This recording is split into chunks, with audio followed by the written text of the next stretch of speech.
Welcome back everybody to Forza Horizon 6, and today we're taking a look at the 1989 Volkswagen Rallye Golf. So this was part of the second generation, known as the Mark II, that was produced from September 1983 to 1992. This version was made for homologation purposes, so Volkswagen could enter Group A rallying, and 5,000 in total were made. Now what separates this from any other version of the Mark II is its box flared wheel arches, rectangular headlights, and its four-wheel drive system. It needed it because otherwise it wouldn't have been able to get into rallying via homologation purposes. And yeah, unfortunately though, this did have limited success. The best finishes it had being in third place at the 1990 rally in New Zealand and fifth place on the 1990 Tour de Course rally. But that said, eventually in 1991 it did have success in the German Rally Championship, in which Volkswagen won both the drivers and manufacturers titles. And yeah, this is an overall impressive looking car. But at the end of the day, it is still a hatchback, so it's still got plenty of practicality on the go, as you can see. So nice enough looking interior. It's all basically the same as the GTI 16 valve that we have from 1992 on this game. So plenty of room in the rear, good looking interior, and still has its hatchback rear end as well, so plenty of boot space. But obviously there are differences as well. You know, it's got twin exhausts, it's got these new wheels, and biggest of all, outside of the all-wheel drive system that is the engine. So it's now a 1.8 litre supercharged inline 4, producing 158 horsepower and 166 pounds-feet of torque.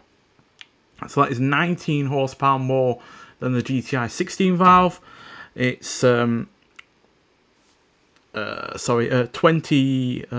I think it's about 26 pound-feet of torque more. Sorry, I've written my notes down wrong there. But because of the all-wheel drive system, it does weigh 210 pounds more. So even though this does have more power and torque than the 16 valve version, it is actually marginally slower in terms of acceleration.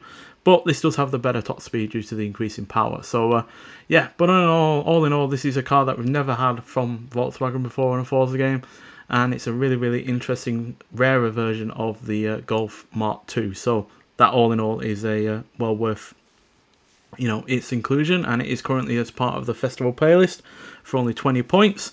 So yeah, but nonetheless, let's get out onto the Hakubu circuit and see what this car can do.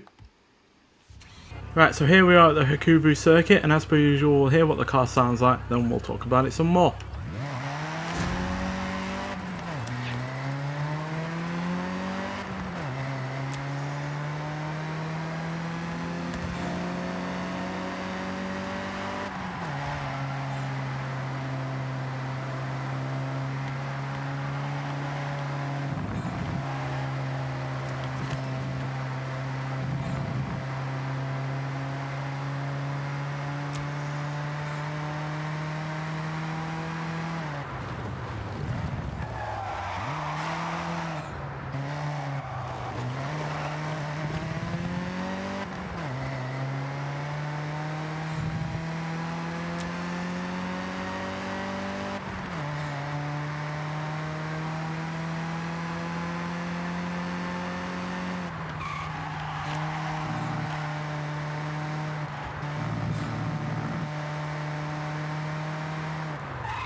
So yeah, the all-wheel drive system has definitely changed the handling characteristics of this Mark II Golf.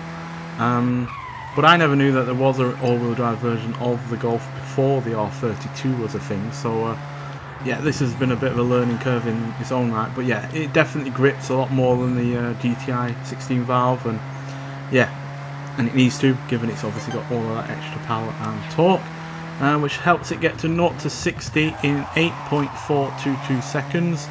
0 to 123.167 seconds, and going to a top speed of 142 miles an hour. So like I said, marginally slower to 60 and to 100 than the Golf 16 valve, but does have 14 mile an hour extra over it in terms of its top speed.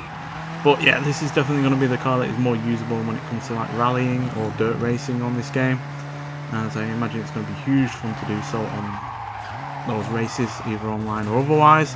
And yeah, it's just a generally kind of interesting, more interesting version of this version of the Golf. So yeah, on the whole, really rather an enjoyable car, to be honest. Not outstanding, and it is a shame that it is the only new car to the Forza series being added via the festival playlist for this current Series 2, but on the whole, yeah, really enjoyable, and I'm really looking forward to seeing what it can do online, because yeah, it's got a all-wheel drive system already, so that's not going to add any PI, but then it's also got a an engine that on the face of it looks like it will be extremely tunable. So yeah, but nonetheless, there we go.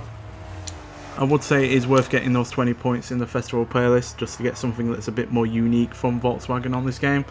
And yeah, it won't take you long to get them anyway, those points. So yeah, but nonetheless, if you have tried this Volkswagen out already, I'd like to hear your thoughts on it. But thank you for watching, and I'll see you in the next one. Bye.